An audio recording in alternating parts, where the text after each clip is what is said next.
আসসালামু আলাইকুম আপু ভাইয়ারা, আজকে আমি ডোবর ভাজি করব। আর আমার একটা স্পেশাল মশলা আছে, ঠিক আমার না, আমার শাশুড়ির। এই মশলাটা আমি সবসময় অফ ক্যামেরাতে দিয়ে থাকি, কখনো আপনাদেরকে দেখাইনি। আর আজকে দেখিয়ে দিই। এই তো সব কিছু উপকরণ নিয়ে চলে এসেছি। আমি চুলা ধরিয়ে কড়াই বসিয়ে দিলাম। তারপর ধনিয়া, জিরা, গোলমরিচ, এলাচ, কাঠ, শুকনা মরিচ, তেজপাতা দিয়ে দিচ্ছি। আমি এই মশলাটা আমার শাশুড়ি আমাকে শিখিয়েছিল, প্রতিটা রান্নার শেষে দিত আমার শাশুড়ি, আর আমিও দিতাম, আর এখনও দিই। আর এই তো ভেজে নিলাম, ভেজে নিয়ে আমি ঢেলে নিলাম। তারপর কড়াই বসিয়ে আমি তেলটা দিয়ে দিলাম। তেলের মধ্যে পেঁয়াজ বাটা দিয়ে দিচ্ছি।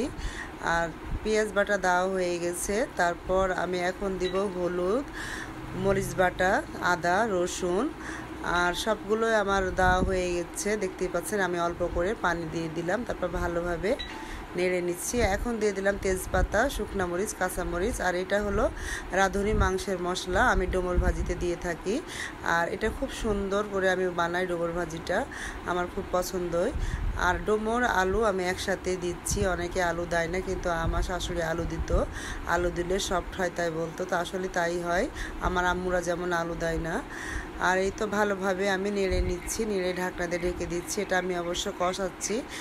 আর এই তো আবারও সুন্দর করে নেড়ে নিচ্ছি আর ঢেকে দিচ্ছি, অল্প অল্প করে নাড়ছি আর ঢেকে দিচ্ছি। এইরকম করে আমার যখন কষা কষা হবে, পরে আমি অল্প করে পানি দিব। আর দেখতেই পাচ্ছেন। আর এই তো আবার মেয়ে এটা ব্লেন্ডারে ব্লেন্ড করে নিয়ে আসলো।